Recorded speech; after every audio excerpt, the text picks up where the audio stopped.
button. So, and we are live, everybody. Welcome to the NBA Deeper Dive. It is Monday, December 9th, 2024, on the day that we hunted down a kid in McDonald's. Fun to hear about. One game slate. That's all we got today. Toronto Raptors, New York Knicks. That's it. We got one. We're going to go for 45 minutes. I'm Josh Engleman, by the way. That's Chris Spags. Nice, pointed in the right direction. Never get it right. Yeah, one game. 2 games tomorrow, 2 games Wednesday. Lots to talk about, I guess. So hit the like button, subscribe to the channel, hit the notification bell so you guys know when everything goes live. And let's pour one out for Jordan's internet. And he's not even making it up either. We were in Zoom talking. And then I was like, oh no, I think my internet sucks. Can you hear me? He couldn't hear me because he was frozen. And then he just disappeared. And it was like, oh, that's you. So we might get Jordan back in a little bit, but we're going to be the ones that are producing this joint. This is old school, brother. We're going 2019 style. You and me, live stream. The full throwback. This is like something, honestly, the NBA doesn't do it enough now. They have their stupid city jerseys promotes. It's always something new, but put the old throwbacks from 2018. It's Josh producing here, me getting to ramble. We can talk some NBA, and we got questionable tags dragging on that ruined the slate. So that's been a standard for the last 6 years too. Well, Tom, if you're watching, Spags and I are going to talk about porn. We're going old school. That's what we need to do. So, have you been paying it before we get into this? Because we got plenty of time. Have you been paying attention to the shooter being caught? I have. I saw the thing. An Italian guy, which I've said this enough times. Again, I'm predominantly Italian American, though I have found out I'm also a good chunk Asian American as well in recent years.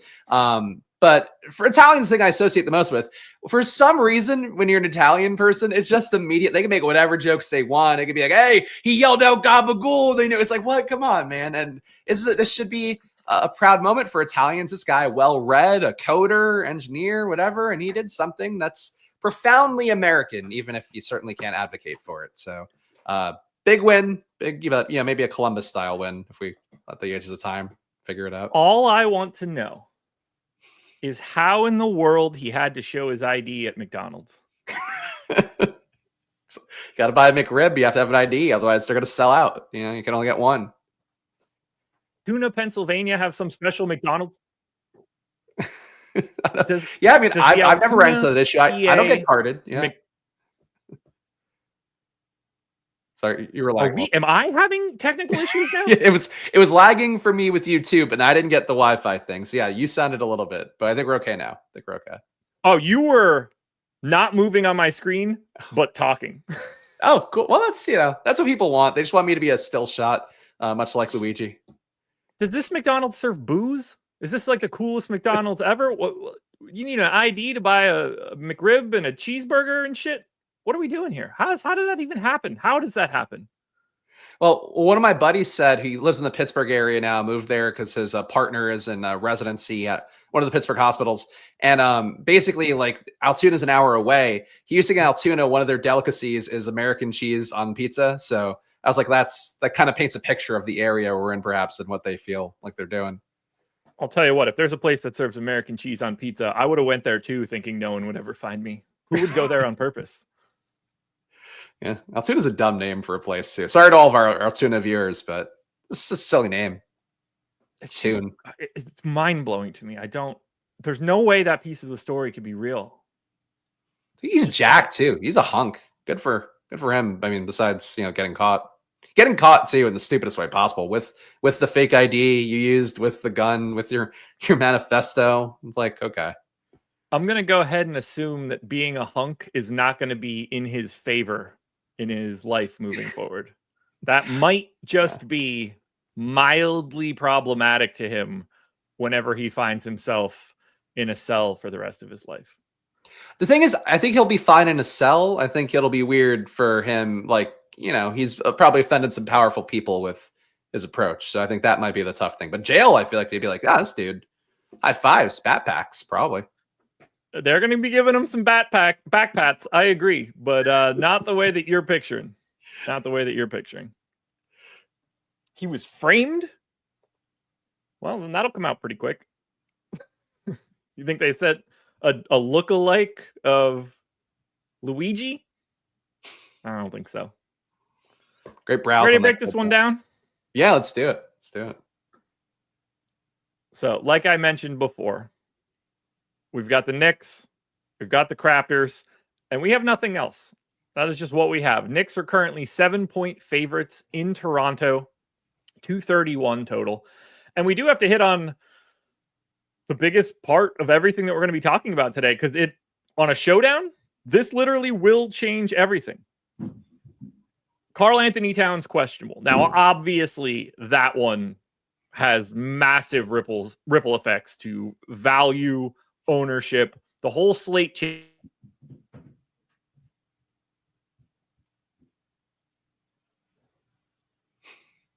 Okay, Josh is frozen for me. Interesting, even if Cam nobody on the screen. That was fun. So StreamYard sucks. Jordan's internet sucks. Is anything else suck? I think you're back now. You were frozen for me, and there was nothing there. And I'm like, all right, I'm just going to let this clear for a few seconds. You're back now. We're okay now. Weird. So even if Payne is the guy that's out, that pretty dramatically changes the way that value can look on this slate and makes it a bit more ambiguous. So we are in a situation where we could talk about this for the next 45 minutes. Not us personally, but when Live Before Lock starts, and that news can drop and everything changes like that. So we're going to break it down with the assumption, at least for right now, that those guys are playing, and then we'll figure it out from there. So let's do it. I did this earlier today. I broke it down on the strategy show. It's all sort of the same situation we have now. We have 4 guys on the DraftKings side that are 10K or more. It's Scotty Barnes at 11,400. It's Karl Anthony Towns at 11,200. Jalen Brunson at 10.6. And RJ Barrett, 10K flat. When you look at those 4 guys, do you have preferences for pay-up options? I mean, it's Towns for me by a pretty wide margin. I was getting him a good amount as a captain option, definitely more than the field, and more using my projections than Stokastic's data. So definitely a little bit of a stand there. But Towns, to me, I feel like the best ceiling on the slate, one of the better floors. I generally prefer him, at least so far this year, to Brunson on most slates. So to me, like, obviously the whole slate, as Josh mentioned, it's one slate if Cat plays, an entirely different slate if Cat doesn't play.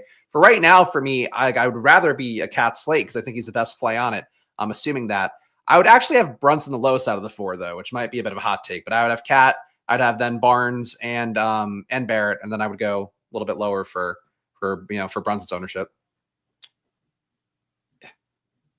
Ownership has changed a little bit since this morning, which is interesting to see. Currently, or at least when we started today, Scotty Barnes was the chalk captain play. He was like north of 20% ownership when I did the show this morning. Now Towns is at 20. Anunoby, Brunson, and Barnes are all at 10. And then Barrett is nowhere to be found. I mean, he's at 7% still, but less owned in the aggregate because of his price. The ownership of Barrett is interesting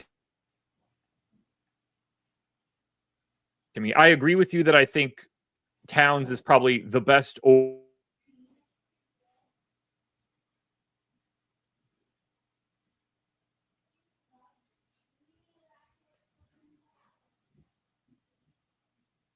overall option. But now that I'm seeing the ownership, do you get spinning black wheels like I do?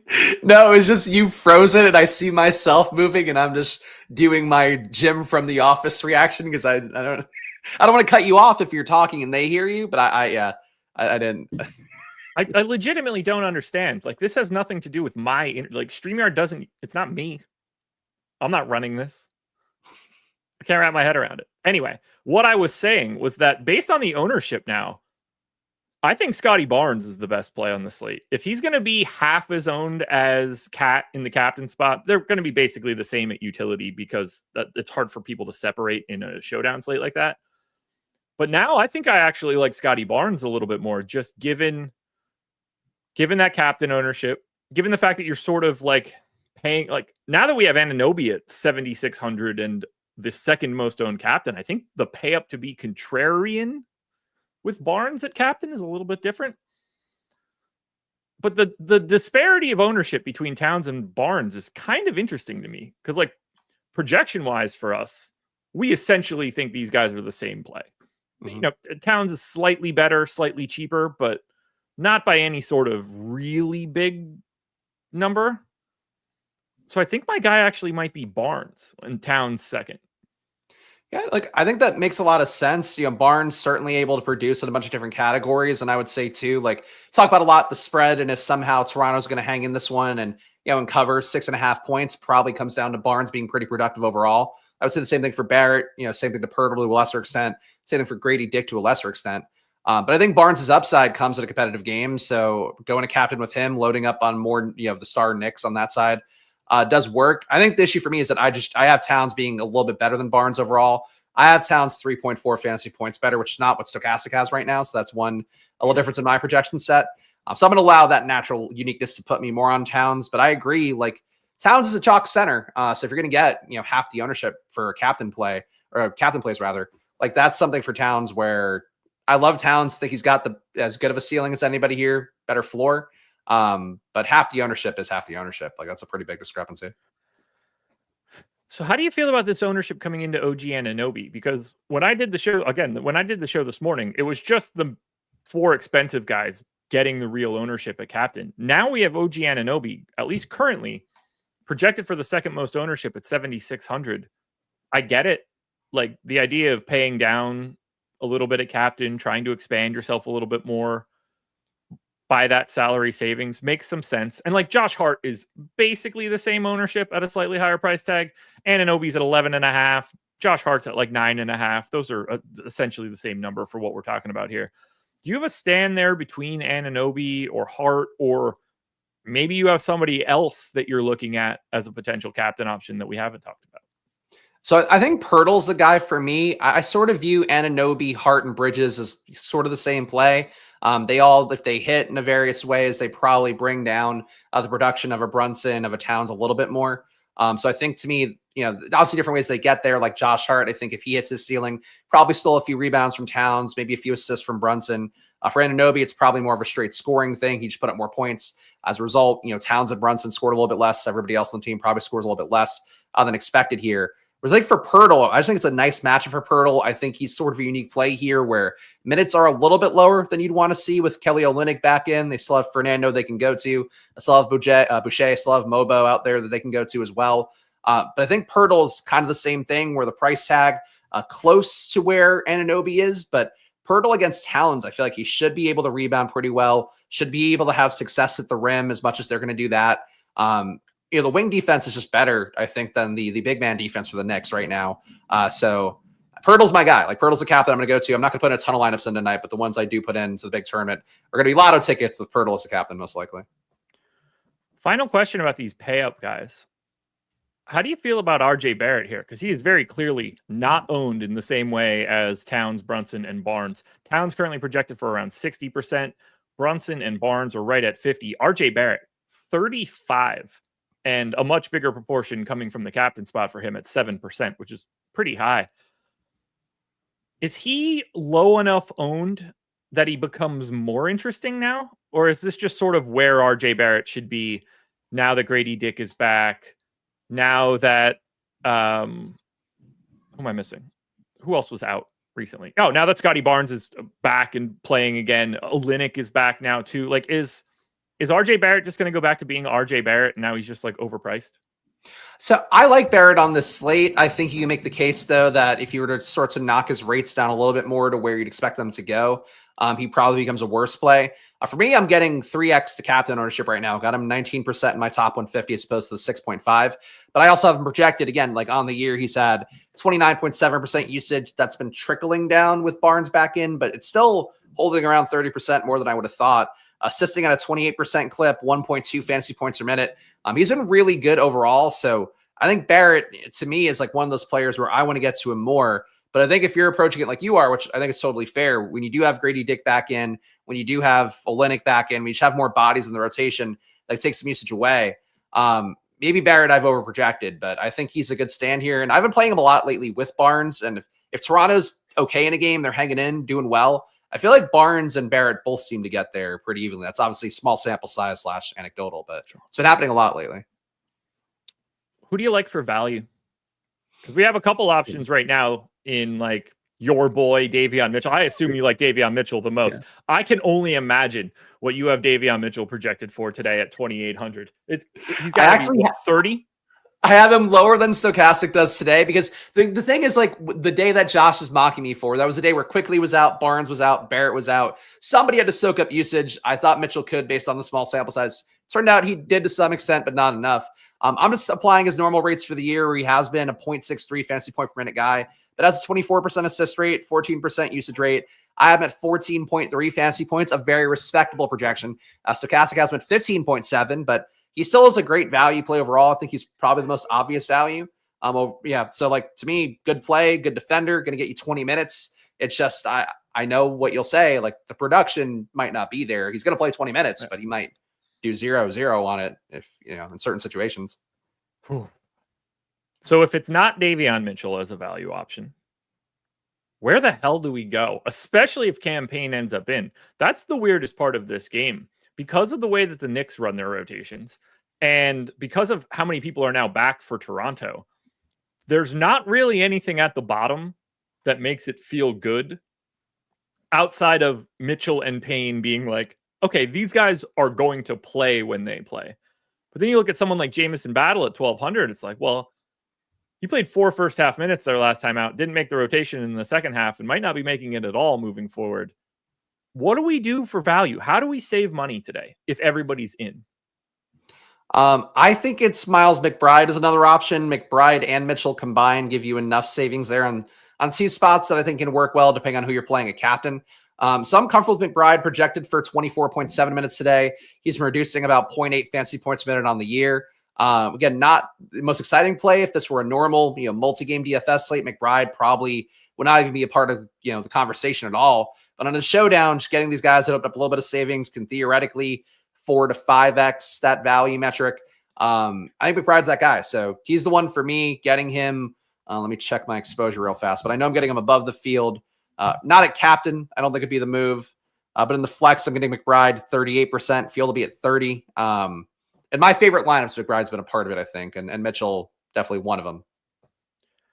Zevon hit us with a super chat. Who do you like for a 2, a 1.5, and a 1.2 on? What? Oh, MVP star and pro. Got it. Okay. Towns is your best MVP option. If it's not him, it's Scotty Barnes. Star is whoever you didn't pick at MVP. Pro. That's where you probably start getting into like your Jakob Poeltls, your RJ Barretts, your Josh Harts, your Ananobis. Grady Dick, I throw in there too. Yeah. No problem there. 9,500 looks solid. Look, it's pretty hard to talk about FanDuel because all you're just trying to do is rank the scorers in the right.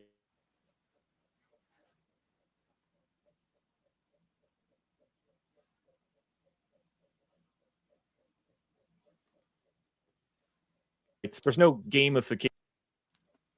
I just had spinning black bullshit wheels on my screen. So whatever it happens. It's tough to talk about. It's tough to talk about FanDuel in context for Showdown because it's a terrible product in that you're really just trying to make sure that the 3 best scorers of the game are in the 3 multiplier spots. Since they don't do anything to salary, there's no context in the same way that there is on DraftKings. So you're just trying to rank the best people in the best reason.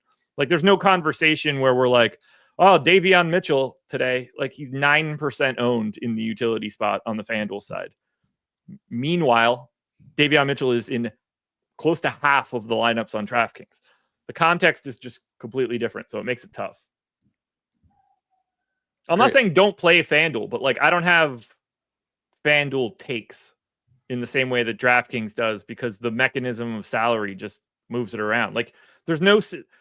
Like you can be like, okay, I like Miles McBride in the captain spot on DraftKings. And like you could have a nuanced conversation about how that could work and the things that could free up. there's basically no scenario where you could ever put Miles McBride in the MVP spot. And it's probably pretty difficult to even conceive of it in the star. Like the goal of Miles McBride would be like, okay, can he be the third highest scorer in the pro spot? Like whereas we're going to talk about Miles McBride as one of the best plays that exist overall on the DraftKings side, just because of his price, 4,400. He's 37% owned. You get that sort of flexibility. He's clearly like the primary pay down option, other than if you don't want Davion Mitchell. But then we get into the weirdness. 3,400 for Jacoby Walter, 3,200 for Cam Payne. As I mentioned, Battle's at 1,200. And then I don't know how you pick any of the 1K guys with any sort of confidence unless you're playing some sort of blowout script. Huck Porty, no idea if he plays. Jericho Sims, like no idea if he plays now that we have Precious Achiuwa back. It's crazy how much value we are going to get if Towns ends up out. Everything is completely.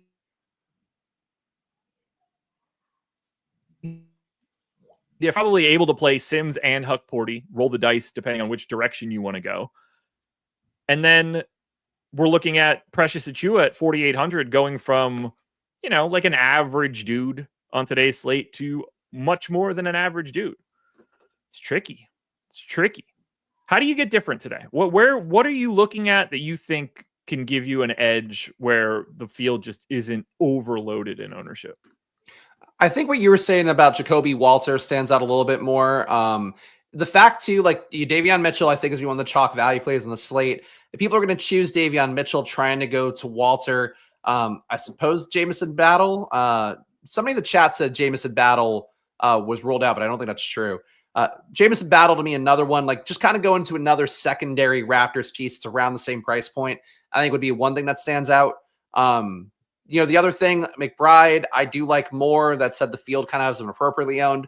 If you were to not go to McBride, try to go to Achiuwa and hope that he can produce better just per minute, playing less minutes. Achiuwa's projected for 17.8 minutes, McBride 24.7. Those projections are going to support McBride because of how much more minutes he's playing. But Achiuwa's minutes should be more productive. Certainly he's going to be a chalk play if Towns is out. But I think playing a player like Achiuwa could be it. So it's one of those things where like the projections are pretty obvious. It's Davion Mitchell, it's McBride, it's Cam Payne to varying extents for the value guys.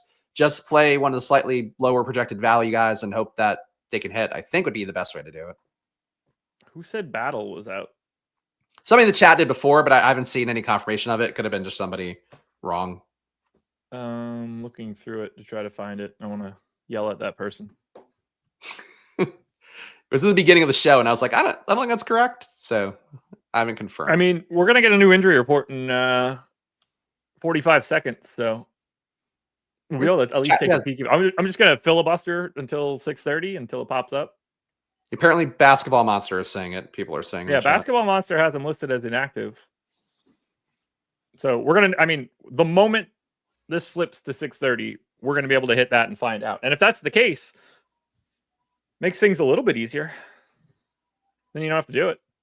All right, so Tex, I relatively accept that.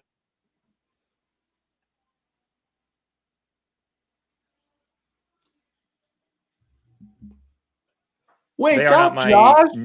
Fuck, I need a lot more than a news source. I need a damn internet connection. I need an internet. My internet's like Jordan's internet. Awful. I think. All right, 6 p.m. injury report.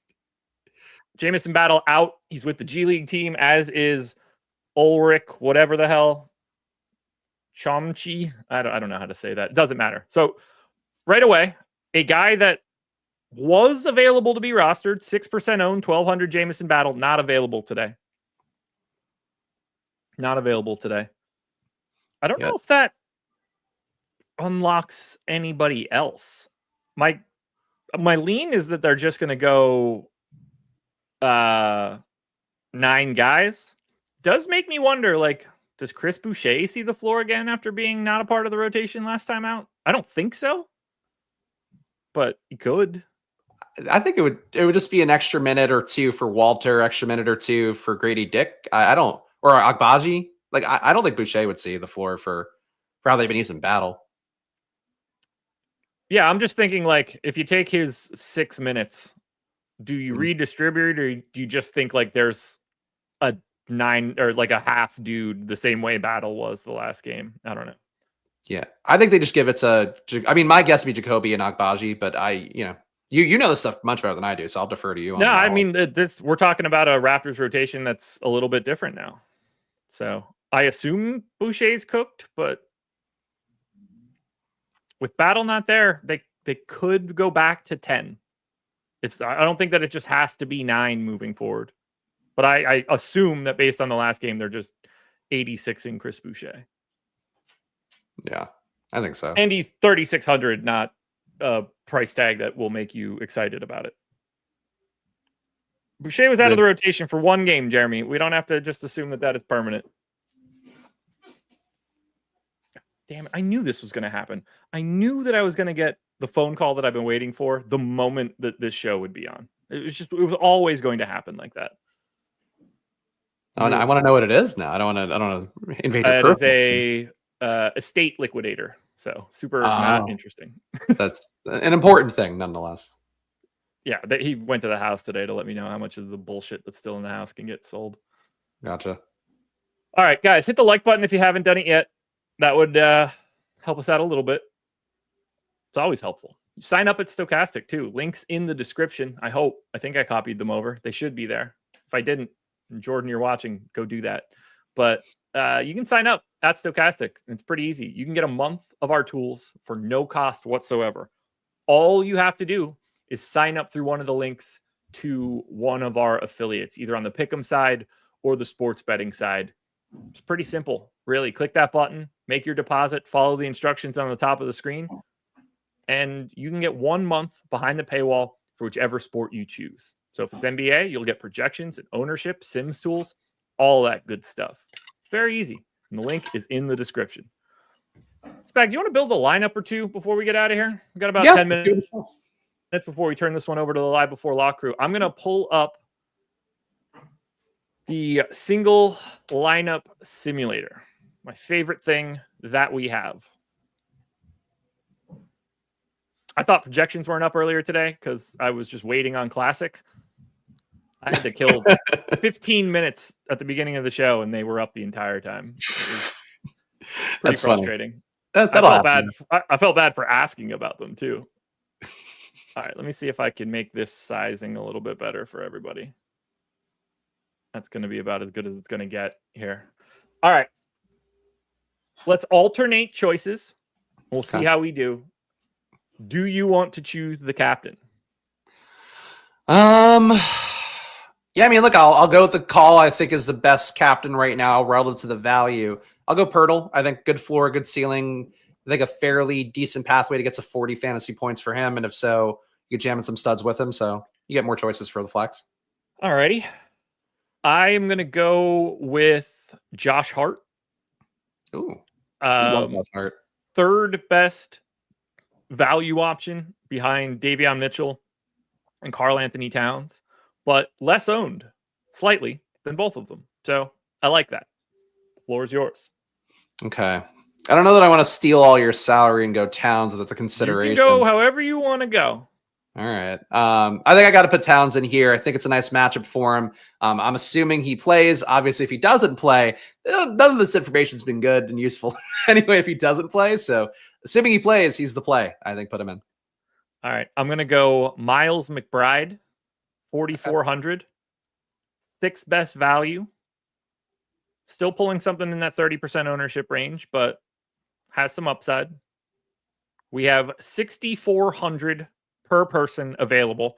Don't be afraid to use whatever you want. I'll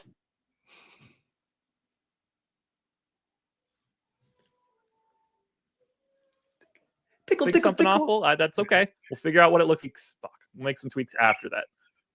Whenever you get frozen, I'm just doing bullshit. It's okay. We're good. I don't blame you. Look, trust me, man. Nobody's more irritated about it than me. All right, I'm gonna do you a solid here because I'm a team player. I think there's a player we both love and respect. Best value play on the slate right now. Going to be getting some defensive minutes no matter what. Maybe picks up a few assists. Davion Mitchell. Let's put him in.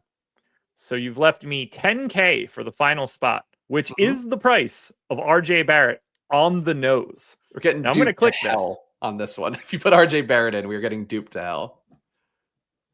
210 projection, 218 ownership. You feeling confident about our sim ROI? I think it'll be green, but it would have so many dupes. Yeah. All right. So let's think about it now. What sort of 2v2 pivot can we do that you think could improve this lineup? Where are we? Is it the Mitchell Barrett combo? Can we reallocate 12-8 in a better way? Do we? It would have to be somebody who can get points in a short period of time. I wish Olynyk weren't such a bad price. Like Olynyk's the kind of guy I think can give you a lot in 15, 20 minutes, and that'd be nice. But at 6,600 for him is just an awful price tag. You go in more mid-tier, that's reasonable. I think that's reasonable. Anunoby Achiuwa leaves 400 on the table. Achiuwa obviously pulling a lot less ownership than either of the two guys that we had in that previous combination. Now, obviously, we're taking a pretty sizable hit in fantasy points. Mm-hmm. But this is a 2v2 that we could make if we tried to discount our ownership. Not confident. Yeah, worse. We gave up too many fantasy points.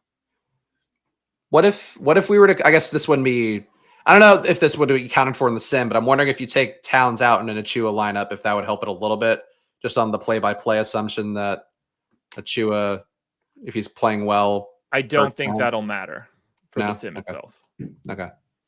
I like where your head, I like your thought process. I don't think that there's any tie to Towns and Achiuwa like that. Yeah, that might make more lineup sense than it would sim sense. I think Barrett and Mitchell, that the original one looked good. I think let's go off Towns because I think going off Towns gives you the most flexibility. Okay. Does that mean we keep Barrett at that point? Or would you like Towns to just be Barnes? Barrett's lack of ownership is sort of appealing in comparison to what we were getting out of Towns. We're shaving 30 points of ownership. That leaves us 7K for the final two guys. I'd be curious to see Barrett and Brunson together and see what's left. But I think we're back in Davion Mitchell territory with that. So if I go Barrett and I go Brunson, that leaves us 3,400, which would be Davion Mitchell in this scenario, or Payne if you wanted to discount ownership even more. What if we left money on the table with Mitchell and went to Jacoby Walter instead?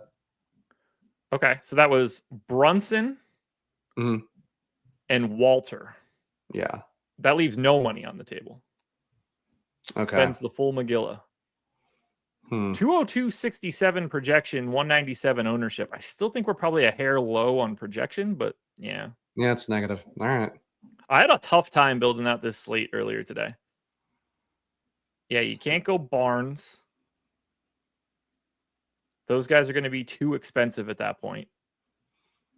Maybe just leave Towns and Brunson out entirely and go to Anunoby and Bridges and just see if the three Knicks wings project enough.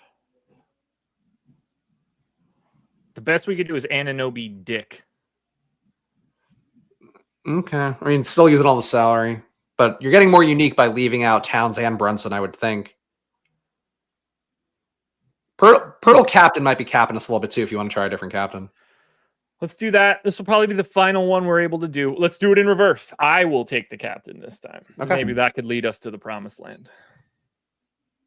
So I'm going to go with what I pitched earlier today. I think now that Scotty Barnes' ownership is showing lower, I think he is the asset in a captain spot. So now the floor is yours, sir. Which direction do you want to go? All right. I'm still going to throw Towns in here. Let's see if we can find our pathway to profitability. Two best players in the slate. I think your guys most frequently hitting over 50 fantasy points. So let's build around them. Seems to me that Davion Mitchell has to be the next guy in if we're going to have Barnes and Towns. Or Jacoby or, You know what? That's a good point. I'll go Miles McBride and I'll let you start making those decisions. Okay. We're going to have to save in more than one spot at that point. So I'm fine going to McBride. Yeah. Okay. I still like RJ Barrett in these builds. Again, I think Barnes competitive game, him hitting captain. I think Barrett could do it alongside of him. Wouldn't mind Pirtle either at the price, a little bit cheaper price tag. Let's go Barrett and let's just see how we can dig something nice out of that. All right, we got 3,600 essentially for both spots, which is going to make this a bit of a challenge. Do we just go Payne, Walter, and see what it looks like? Yeah, I think that's a good one. I don't think it's a good one, but I think it's a good idea of what we need to check out. 204.6 and a 200 ownership. It should be green. The Negative best 16. Best one was still our first one. That's crazy. The first one was the best one. Here, do you want to play a game where you just make one real fast and see if you get a higher ROI than the one I'm going to give you using the space? Like start from scratch and just build one? We can just operate off the base we built already to save time because we only have a couple minutes left. Maybe take out Barrett and start with the core three because I think we've agreed that Barnes, Cat, and McBride are like the core plays we've liked the most. I cut out again. What? Oh, I feel like if you build around Barnes, Towns, McBride as the base, like that's sort of where I think we've been agreed upon as the core. All right. If we go Barnes, Towns, McBride, then that's going to be Davion Mitchell, Josh Hart, and Akbaji. Okay. 208.35, 206.75. It's not a bad projection. It's probably one of the better projections we've had here. Now you're putting the pressure on me. Oh, come on. All right. Take out those three. I mean, I think it's leave Mitchell and figure out a better combination of those two, but you're up. What can you do? All right, we got 57.67 left. Give me Pirtle. Value. Give me Pirtle as one. Okay. Give me no battle. Give me Agbaji, please. And it's got to be Mitchell. It does have to be Mitchell, huh? Oh, and give me Mitchell.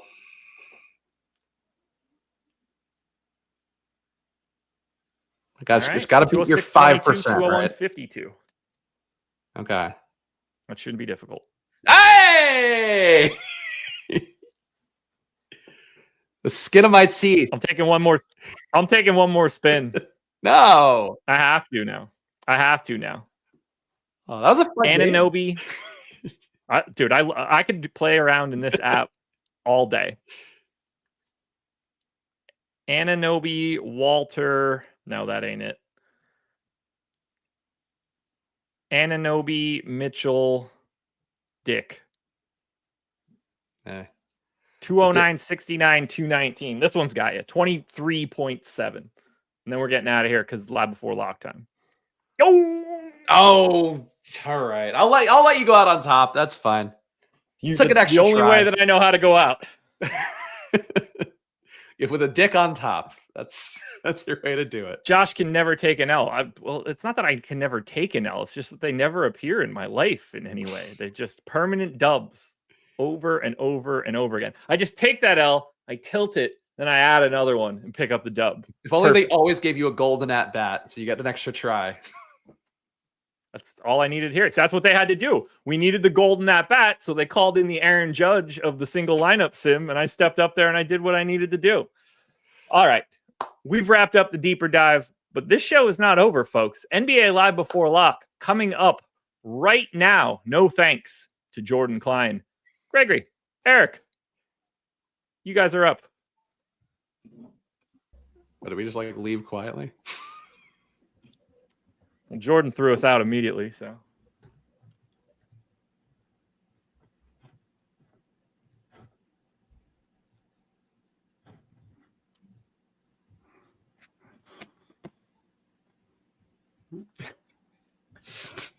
Oh my God. All right. So what's the sponsor of today's show? What's the Jordan? I would have Stokastic behind my head, but I didn't know when I was going to get thrown on screen and didn't want, ESPN playing or something. So Spectrum, Jordan's internet provider, and something all of us are on. Today, we've got NBA Live Before Lock, and it is presented here by, like I said, Jordan's internet, which unfortunately crapped out right before we were going to be starting the NBA show, but it seems like it's better now. Things are on the up and up. Jordan got his modem replaced. You could see him there flashing on and off on the screen. Stop laughing. Right, that was me doing it. He's I back. just wanted to let it be known. If you guys could do us a favor while you're watching this, hit the like button, subscribe to the YouTube channel. Also, if you guys are a Stokastic sub and you're in the Discord channel, ask us a question at any point over the course of today's show. I have a feeling that we're going to have a little bit of extra discretionary time to be talking about tonight's slate. I cut down the length of the shows a little bit for today, made them 45 minutes each, with it only being a 1-game slate. And that's what we're going to do Tuesday and Wednesday as well, because it's the 2-game slate tomorrow, the 1-game slate Wednesday. And then also, I don't want to waste too much of your guys' time. If we could get all of the pertinent information to you guys over the course of, a little bit shorter than normal. And we've got news for this slate that's going to come out at some point in time, Eric. And since it's a 1-game slate, anybody who gets ruled out, it is massively important and can make everything that Spags and Josh talked about, as if it wasn't already, completely irrelevant. Completely. Because if you get Cat ruled out or even Campaign ruled out, that is going to really change the dynamics of who it is that we're going to be rostering for tonight's slate. So that's what we're looking at right now. Cat is questionable. Payne is questionable. Eric, do you have any kind of real leans on whether these guys are going to be in or out? No, and I don't care. It's a 1-game slate. Like, that's the beautiful part about it, I suppose. And also the frustrating part is that edge, it probably just exists where, like, the later this goes still, we're at least capable of making the pivots that other people will just kind of have depth. Like, if this happens 5 minutes before the slate locks, Karl Anthony Towns people are very, very much in trouble. Like, there's going to be enough people where there's dead money that exists there. If he ends up playing, like, there's a world where I just want to jam him in the captain spot, but I hope that news breaks as late as humanly possible. Yeah. Do you think this is going to impact ownership? Because we're now 42 minutes away from the game locking and we've got 2 players questionable. And I mean, Cat, for my money, if he ends up playing, he should be the guy who projects for the most fantasy points.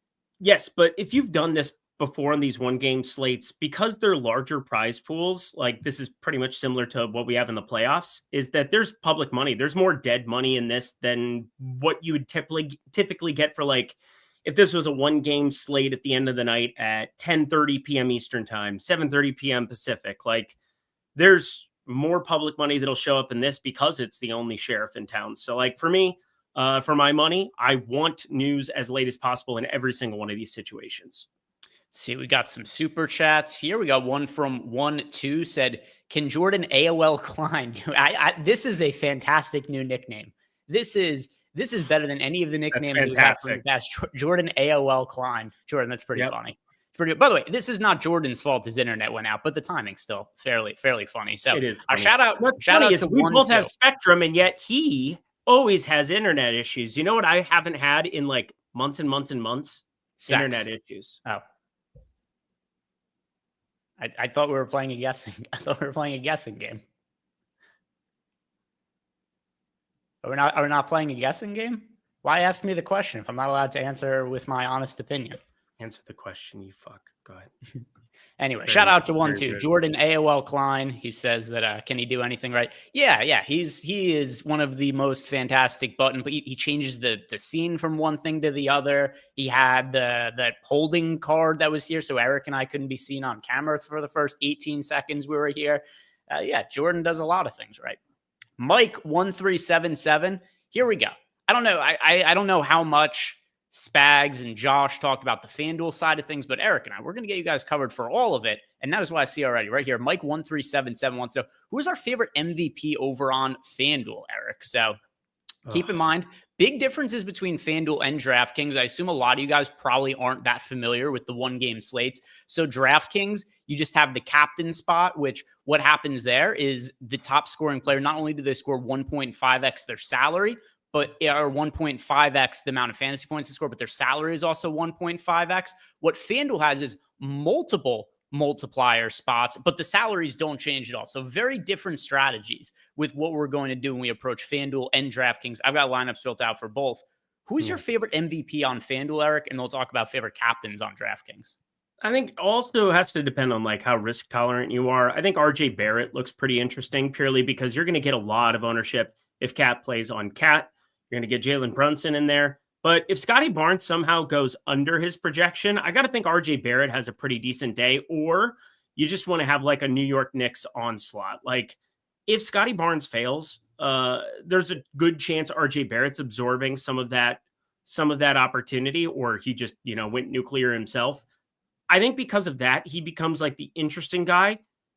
I want to say Hart or Anunoby because of what the stock upside can be for them, but they're just distant in projection to Karl Anthony Towns and Jalen Brunson in a way. For me, my main thing, I did this a lot last year. I was playing a lot of FanDuel Showdown with Houston Rockets, where it was like, hey, Jalen Green, he's going to absorb all the usage in this specific spot or something like that. And, you could get him at like 2-3% of captain ownership, and Fred VanVleet was over-owned to captain, and Şengün was over-owned to captain sometimes. And there was some opportunities where it's like, all right, I'm just looking for 35 raw points from Jalen Green.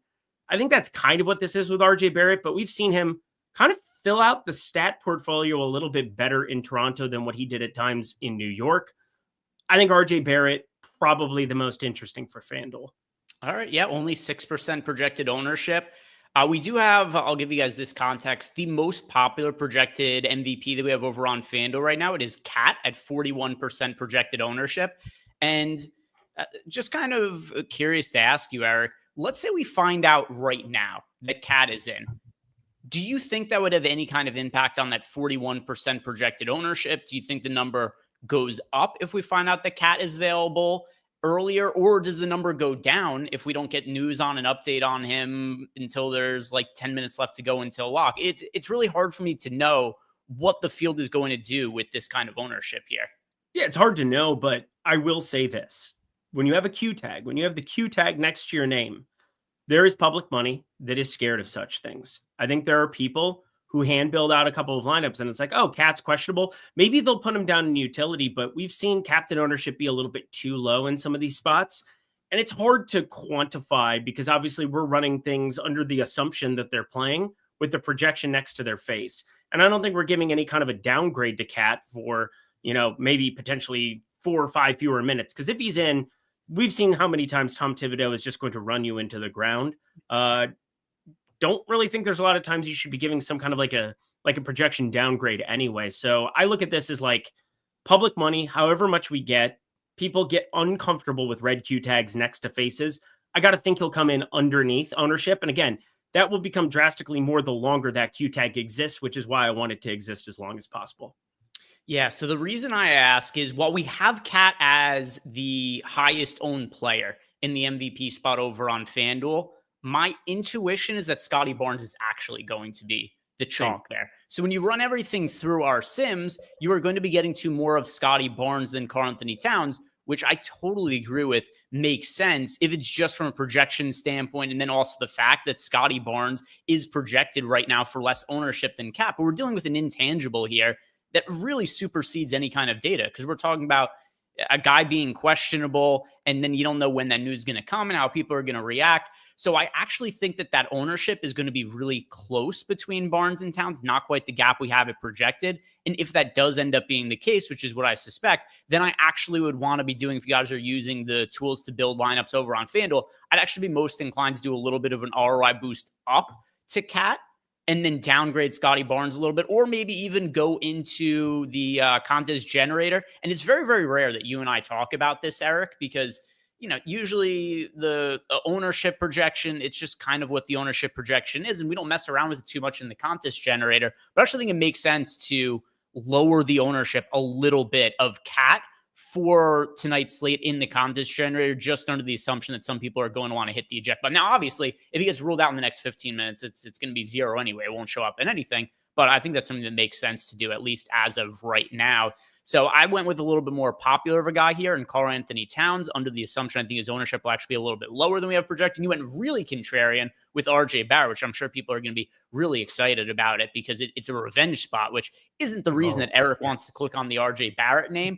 But I really do agree with you, Eric. I mean, he's been fantastic. I do worry a little bit as we see more and more players come back for the Raptors. Scotty Barnes fully up to speed, Emmanuel quickly come back. Do we start to see a little bit of a dip in the counting stats for RJ Barrett? So far, though, the answer has been no. He's looked really, really good. One of the more improved players in the NBA this year. So I like him as a contrarian pick. Anything else that stands out to you in the MVP spot on FanDuel? If not, we'll talk about the DraftKings multiplier options.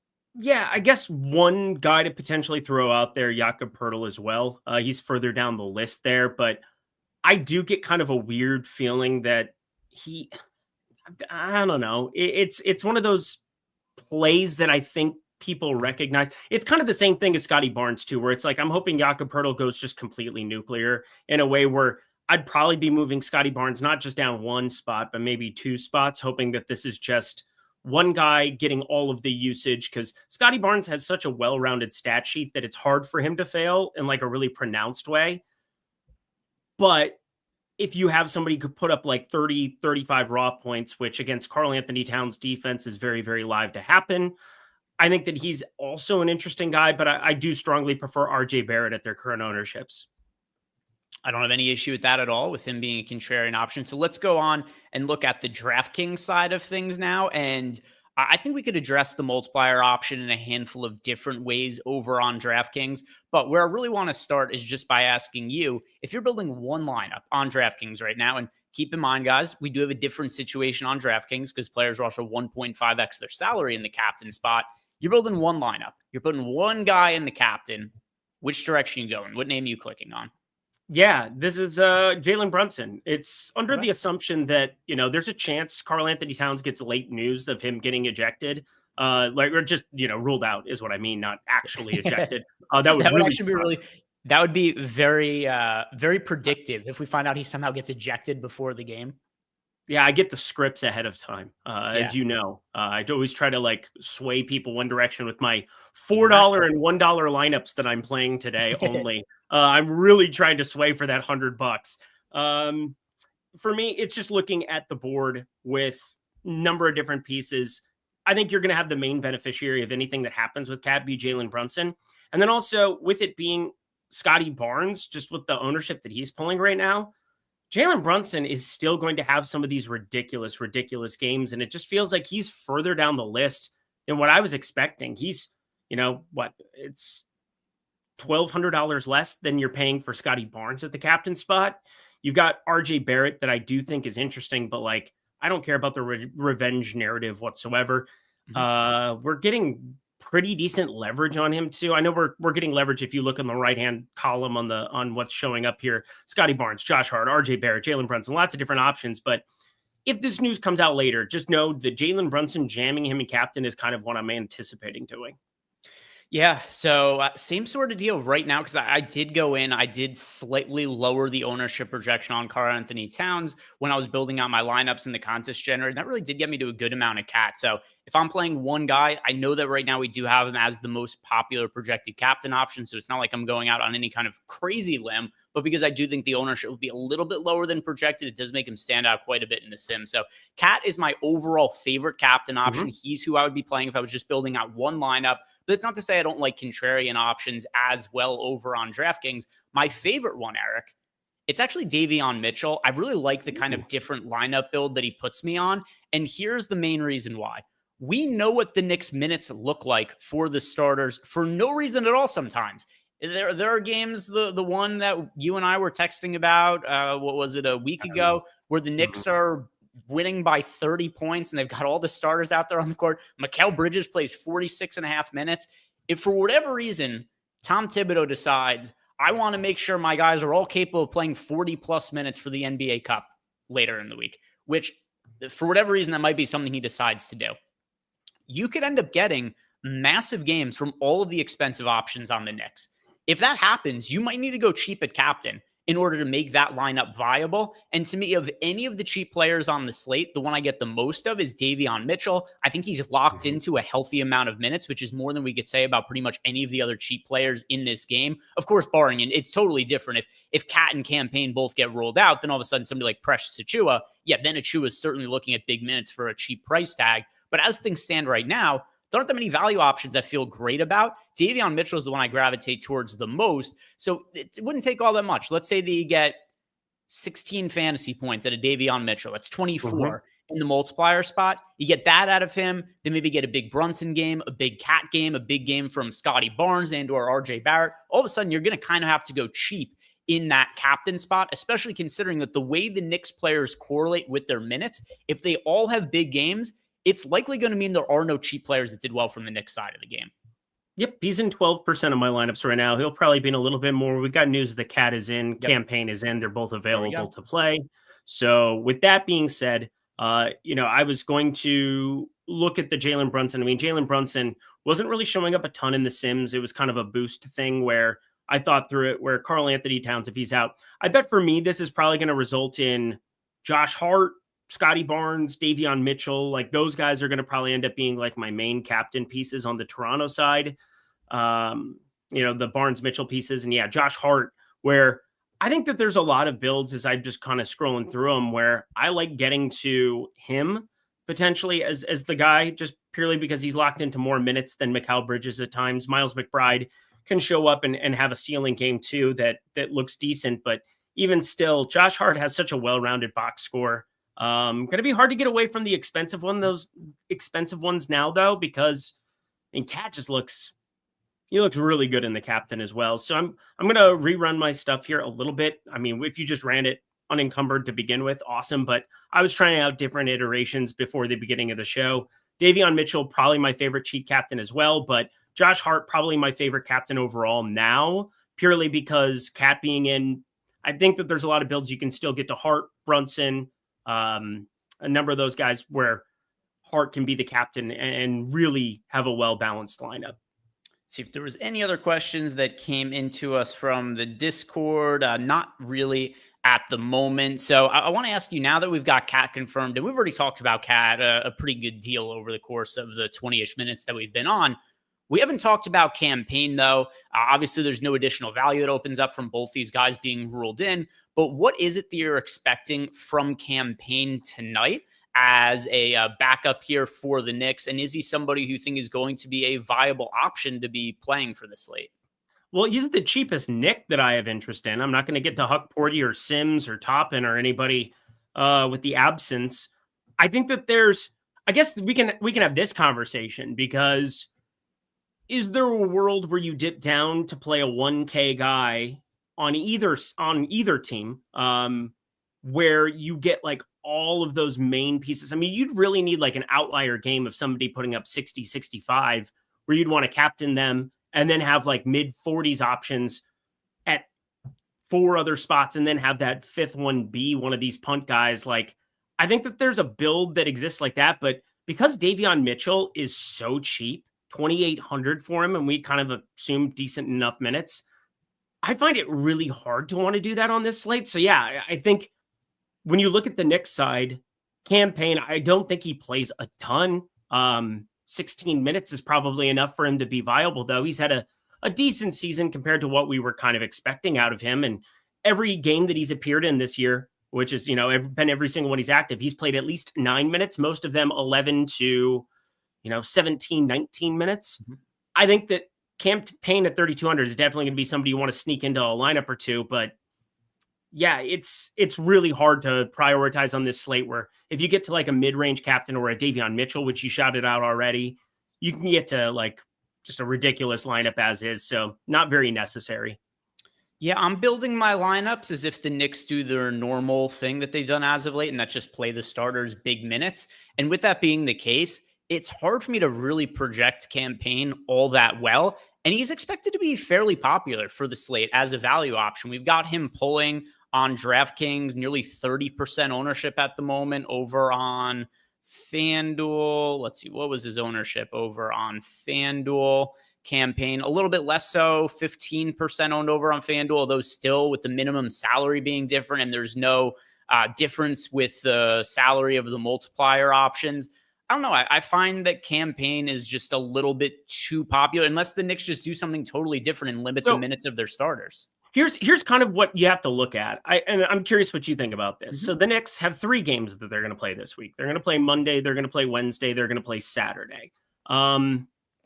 I don't know, but is there a world where Tibbs maybe gives a little extra run to the bench guys like Miles McBride, some of the other guys, in anticipation of Wednesday, where he can just play them 44 minutes, 48 minutes to the starters, and then has 2 days off and then he can ride him again on Saturday. Like, that feels like a Tibbs thing to do. But then Tibbs could also look at this as it's like, well, I'm not on a back-to-back, so I might as well just play my guys 40 freaking plus minutes a piece. So it's hard to know. Like, it's going to probably be dependent upon how guys are playing. Like, if this is a competitive game, I'm kind of just locked in with the minutes. It's hard to anticipate anything else.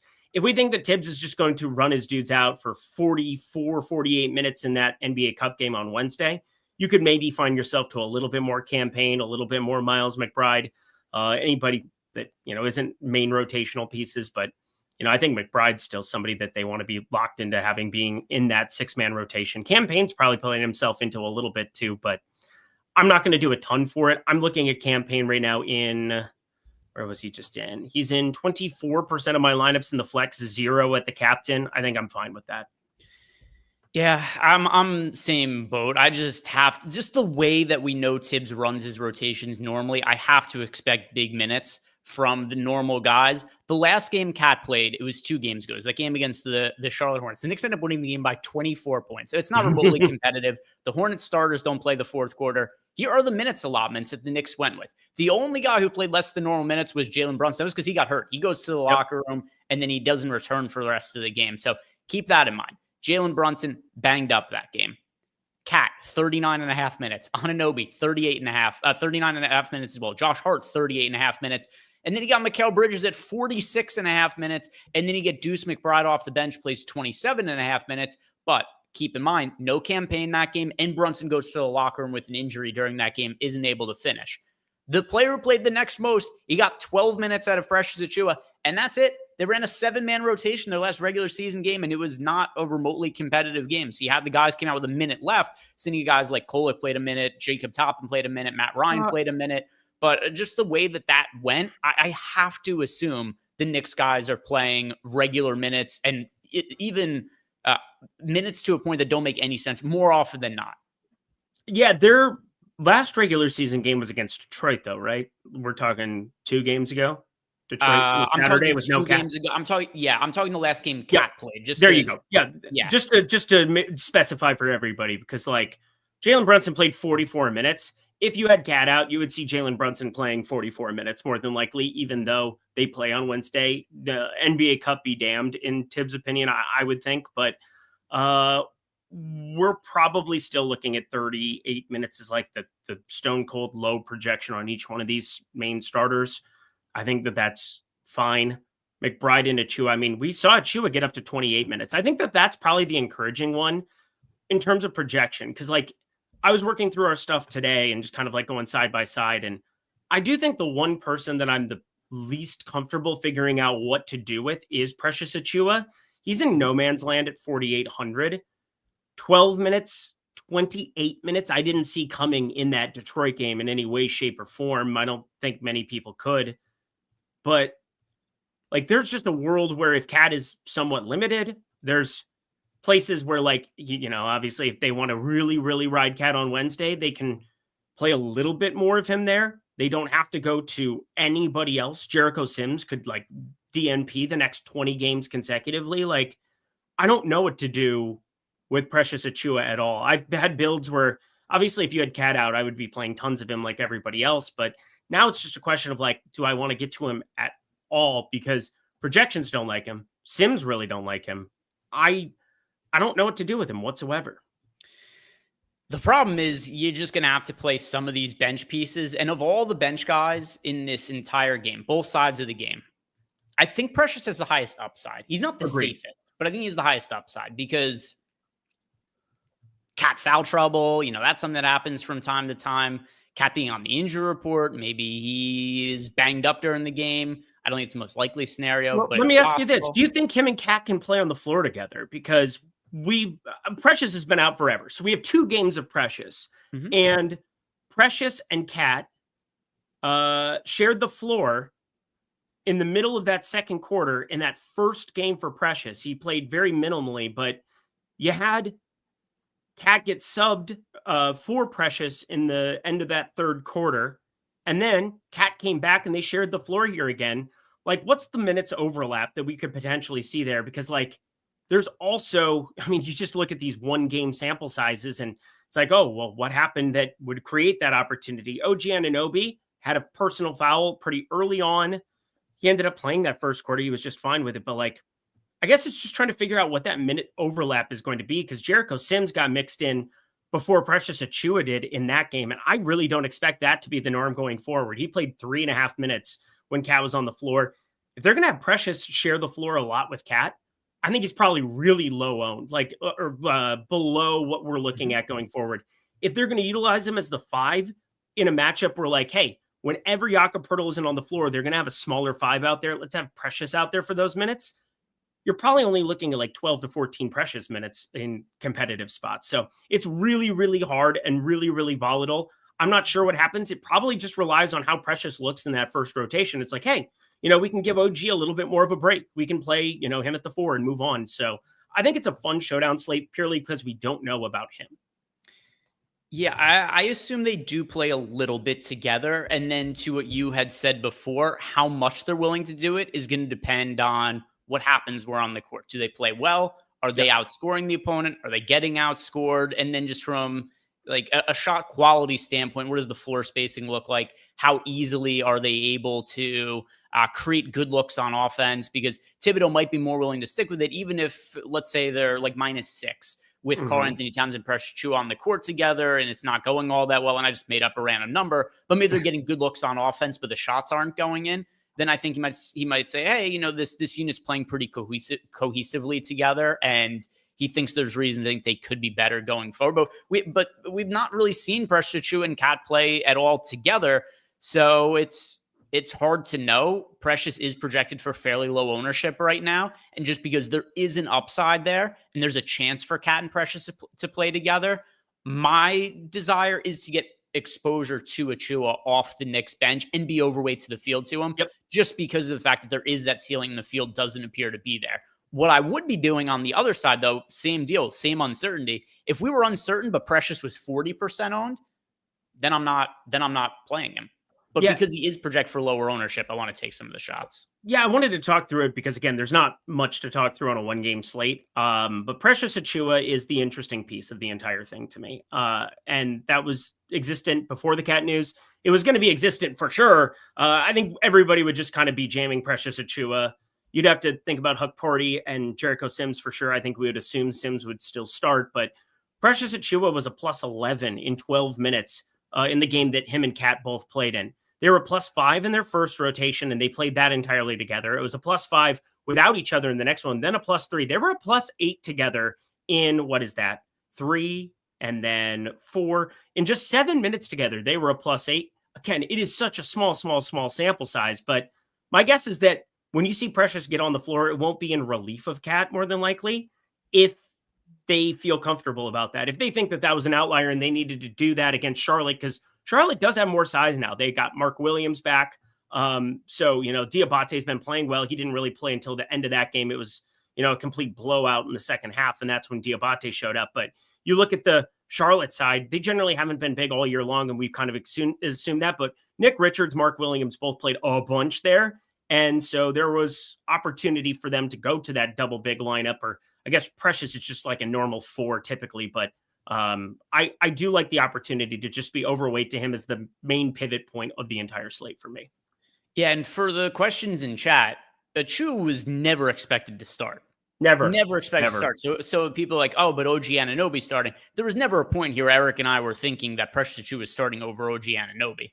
It's the totally normal expected starting lineups for both teams. It's a one-game slate. We have to consider some bench options that if this was a full slate and Cat was in, never in a million years we're playing Precious Achiuwa, but it's a one-game slate and you got to save salary somewhere. He's the 1.09 DraftKings producer over the course of the last year. Like, it'd be one thing if Precious was like a Jericho Sims, but he's not. Precious gets shit done on a basketball floor.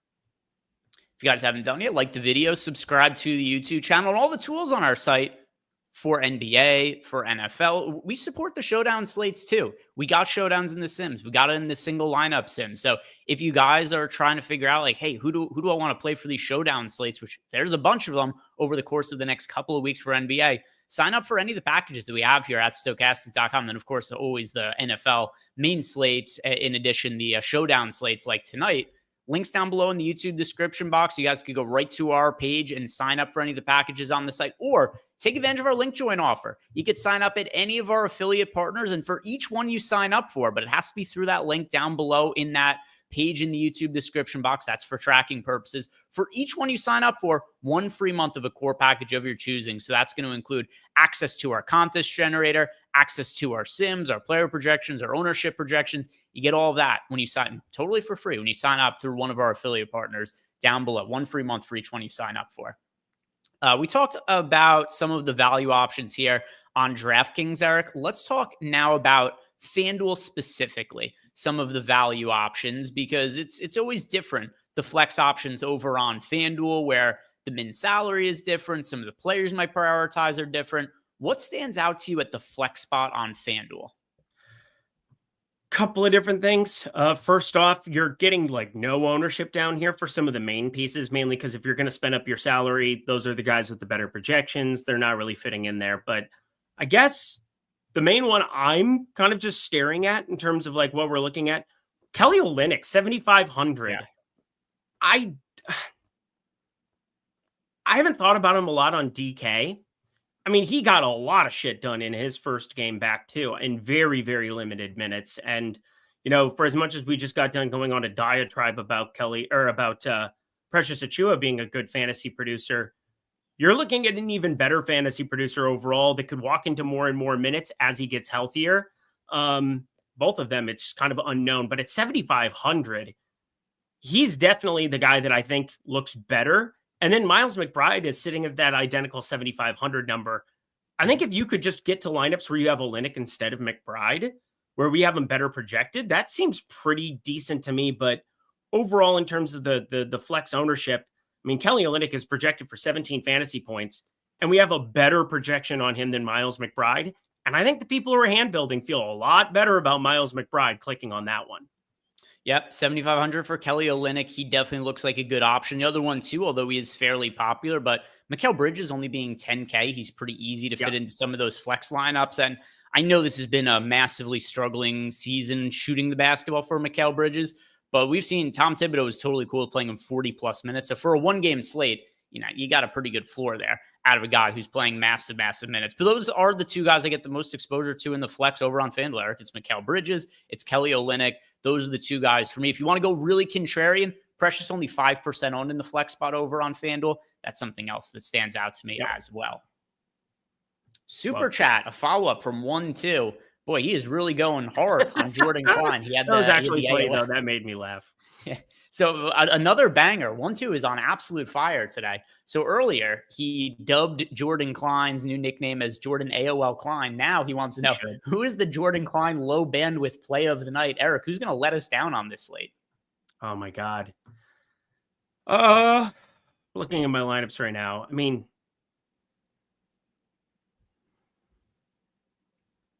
Josh Hart. Josh Hart's letting me down a lot. He's 8,400, and he's like the main guy that I keep landing on in the flex, and talked about being overweight to captain on him too. Josh Hart, he just plays so many minutes, and he's 1,600 cheaper than RJ Barrett. He's 2,200 cheaper than Jalen Brunson, and, you know, should be. But, like, you just work through this, and Josh Hart, it's really hard not to have him in lineups. But if, like, OG and Mikal Bridges beat him straight up, there's going to be some contrarian lineups that you could get to that you just feel like stupid holding the bag with Josh Hart. So without a doubt, I'm overweight to Josh Hart, and he's already popular. He'd probably be the guy that goes out, rebounds not at all, just like he did the other night, which tilted me to no end. Josh Hart for sure. Yeah, so for me, I mean, I've got so much exposure to Davion Mitchell just because he's my favorite value option. I like that we have a minutes floor out of Davion Mitchell, but it scares me that he sucks at basketball. So if he goes out and he plays, 24 minutes and scores like 10 fantasy points, shoots 1 of 7 from the field, it's within the realm of possibility. So that's the one for me that I have a bunch of that I'm probably most nervous about ruining my lineups. The next super chat here is from official Chris Presto channel. He wants to know, how does campaign look on FanDuel? And thank you. I'm pretty sure I'm underweight to campaign on both DraftKings and FanDuel, but I'll pull the FanDuel ones back up because we were just looking at DraftKings. And yeah, I'm underweight to the field on campaign as well. If you absolutely need to save the salary and go all the way down to 6K, he's your best option. I just find him to be a little bit too popular running things through the sims. I'd rather find the extra space to get to Davion Mitchell. I'd rather find the extra salary to play Miles McBride. I'd rather find the extra salary to play really any of the guys, or Kelly Olynyk, who's $1,500 more expensive there. So Cam Payne, if you absolutely need the salary, he's the best guy at 6K. I just like the guys who are 7K and 7,500 more, though. With you. Let's see, was that the last one? It is. Do one more check over in Discord. Nothing else in there as well. All right, so one other thing that I want to ask you here, Eric, because one guy who I've realized is not, well, two guys that I haven't come across at all over the topic of our conversation here. What are you doing with Jakob Poeltl? Because he's somebody whose name hasn't come out of either of our faces over the course of the last 40 minutes. Yeah, I brought him up for a quick second, just saying that like he made sense on FanDuel to some extent. On DK, I mean, he just kind of lands at a spot where it's really hard to get as much done as what we were seeing earlier in the season when you have Barnes and RJ Barrett on the floor. They look so much better, and you're not getting some kind of massive cost savings. Like that's where at least, where Josh Hart, that $400 really does come in handy as I'm building through and sorting out these lineups. I do not want to say that I'm just underweight to him, like on both sites. It looks like I'm not playing FanDuel, just built out the lineups there, but on DK, it's just kind of in no man's land relative to the Knicks with those minutes that we get every single time out. Yeah, people are asking about Jamison Battle, but that we are just, this is a one game slate. People are asking about Jamison Battle. But yes, he is not expected to play today. Even if he was, probably not somebody you should have been having in your lineups. But yeah, no Jamison Battle tonight, Eric. Do you have any of those lineups though? Who's your favorite $1,000 player on the slate? Oh, on DraftKings. I don't know. I always think that's a fun one to throw in there because I think for me it's Jamal Sheed, but Matt Ryan I thought about as well. But with Cam Payne, I'm not going to take any shots on Tyler Kolek. Battle would have been the answer at 1,200. He was actually projected for 4.6 or something, and there was a world where that works out for you. But I think Jamal Sheed, if you're going to max it out entirely now. Let me think about these guys. So it's going to be whoever is the best fantasy producer of the cheap guys.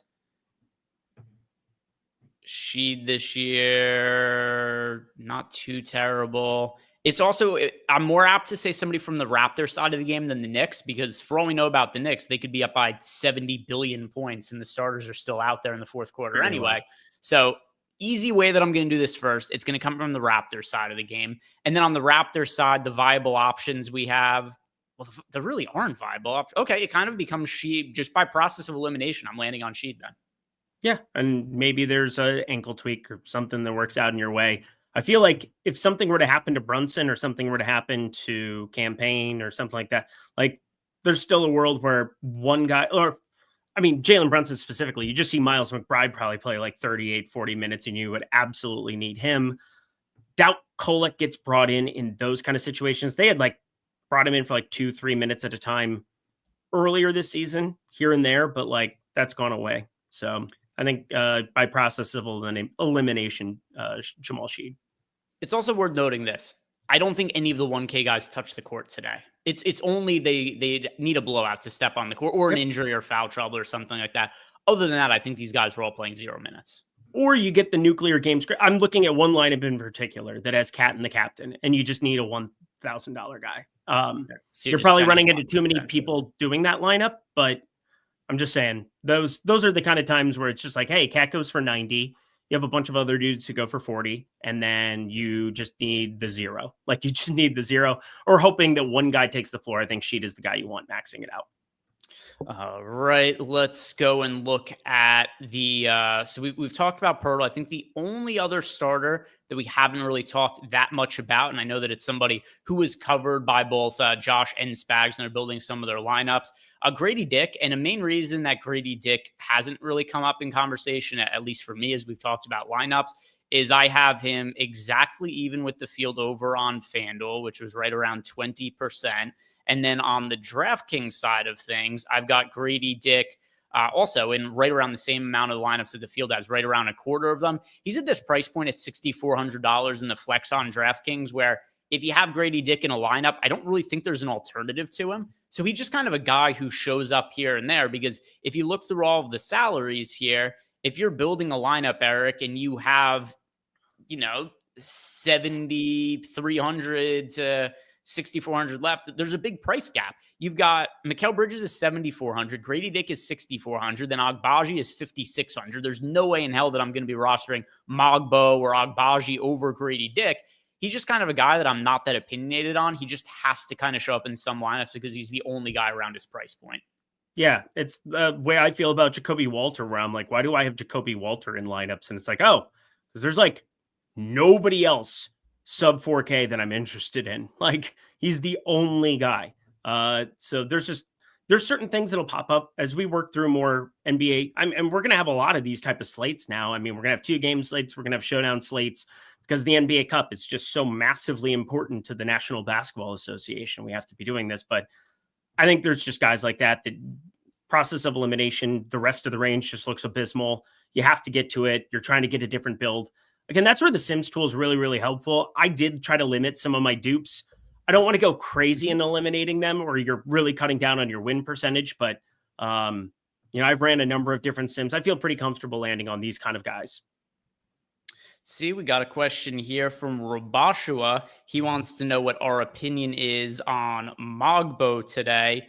I think you've got the salary wrong there, because Robashua said, what are our thoughts on Mogbo? Because he's only $4,500 on FanDuel. He's not. He's $8,500. I find him to be pretty overpriced. Yeah, it's going to be a no from me, dog. 5K on DK, no thank you either. Yeah, Mogbo, if he actually was for it, and you made me do a double take too. I had to go look. I was like, wait, am I missing something here? Because I thought Mogbo was kind of expensive over on FanDuel. If he actually was $4,500, which is below the min price over on FanDuel, then yeah, I would feel differently about him as somebody to save salary with, who has potential for some upside if he hits the floor. But $8,500 projected for 6% ownership. I mean, he's more expensive than Kelly Olynyk. I think Olynyk's ahead of him in the rotation now. He's more expensive than Agbaji. Agbaji is clearly ahead of him in the rotation. He's more expensive than Mitchell. He's more expensive than Payne by a decent amount. There's just a lot of guys who are cheaper than him that are comparably projected ownership-wise that have more fantasy point projection. Agreed. And was that the final question? It was. So, oh yeah. And then he followed up and said that he looked at it wrong and was sorry. Just about 90 seconds left to go here until lock. So one more time, if you guys haven't done it, like the video, subscribe to the YouTube channel. If this NBA game isn't exciting enough for you guys, don't worry. You got Matt Kajeski and Lofty. They're going to be on right after this to talk about the big Bengals-Cowboys Monday Night Football game. So all kinds of single game coverage here today. But before we sign off for the night, Eric, are there any final thoughts on the slate or anything on your mind that you have not gotten to talk about? Do you want to share and get off your chest before we close this out? No, it's showdown. Just make sure that in NBA, you understand projections are really good. Our projections are really good. There's a really good chance you're running into a lot of the dupes. Try to limit them a little bit in the Sims tool. You can see the lineups that are insanely duped in your 5,000 pool, and you can trim some of those, and that's what I tried to do. But for the most part, kind of embrace the fact that there are very high probabilities of duplication, especially with a rotation that exists like the New York Knicks, where it's very consolidated. So don't try to get insane for the sake of getting insane. And that is going to do it for us. One more time, guys, if you haven't done it, do us a big favor, like the video, subscribe to the channel, and yeah, later NBA slate this week, but we're going to be covering all of these slates, just Monday, Tuesday, Wednesday, and haven't really looked too much at Thursday. See what we'll do with that one. I have to look at the start times, but deep dive live before lock. We're going to do 45 minutes each instead of the full hour. And then we'll be back. I think Friday is a full slate. Then we're back to a small slate again on Saturday. But other than that, guys, have a great night. Enjoy the single game for both NFL and NBA. We'll see you back here tomorrow.